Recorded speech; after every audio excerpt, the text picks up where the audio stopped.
ગુજરાતમાં તો લાડવા બને સાંભળજો કાન દઈને, પણ આ પટલાણી મેહોણા છોડીને મેલબર્ન આવે અને અહીંયા પણ 11,000 રૂપિયામાંના લાડવા કરી અને જમાડે, એનું નામ પટલાણી છે. મેહોણાથી મેલબર્ન આવે અને 11,000 રૂપિયામાંના લાડુ કરી અને મા ઉમિયાના ભક્તોને જમાડે, એનું નામ પટલાણી.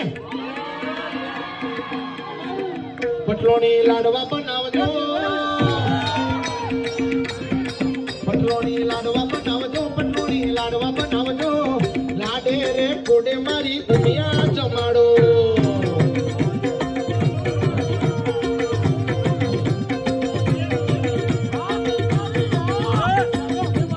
અને જોડે જોડે અમારા પટેલ ભાઈઓ પણ લાડવા બનાવ્યા છે.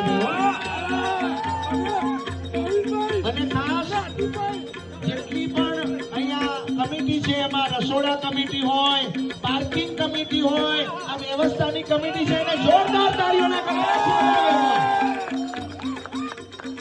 કેમ કે આ બધા આવા પ્રોગ્રામ કરવા માટે બહારથી એજન્સીઓ લાવવી પડે, પણ અમારા પાટીદારના આ આયોજનમાં તો તમે જુઓ, ગાડી તમારી અંદર આવે ત્યાંથી એકદમ વ્યવસ્થિત પાર્કિંગ, અને રસોડામાં જાઓ ત્યારે તો એવા મિષ્ટાન જમવા મળે. એ અમારા પાટીદાર સમાજનો આ કાર્યક્રમ છે.